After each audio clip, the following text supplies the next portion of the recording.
Iya, jadi ada dua pertanyaan ya. Iya. Kalau terkait dengan apakah sampai sedekah yang sedekahkan atas nama orang yang sudah hidup, Iya, yang masih hidup. ya tentu kita jawab sebagaimana dilakukan oleh Nabi SAW terkait dengan udhiyah, terkait dengan kurban. Iya. Ketika itu Nabi SAW selesai dia berkhutbah, kemudian beliau SAW langsung menyembelih seekor kibash, yaitu seekor kambing, lalu mengatakan, Bismillahi wallahu akbar, hadza anni wa amman lam yudhhi min ummati.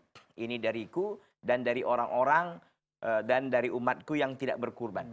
Jadi intinya bahwa beliau ya meniatkan satu ekor kambing itu untuk dirinya, keluarganya dan seluruh umatnya yang tidak berkurban. Umat yang beliau nggak berkurban kan ada yang hidup, ada yang sudah mati dan sebagainya kan begitu. Jadi ini pertama untuk menjawab soal pertama bahwa boleh ya bersedekah atas nama orang yang walaupun dia masih hidup.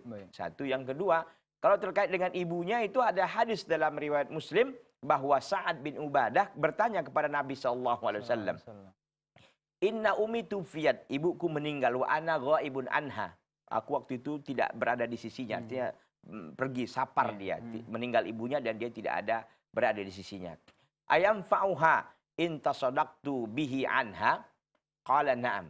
Ya Rasulullah, apakah bisa memberikan manfaat kalau seandainya aku bersedekah atas nama dirinya? Ya, kata Nabi SAW, na'am, iya.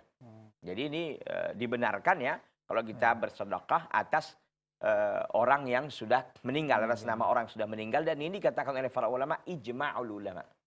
Bahkan itu ijma' ulama begitu, bahwa memang bersedekah atas nama yang mayit itu akan sampai pahalanya kepada si mayit yang diniatkan dan yang ditujukan.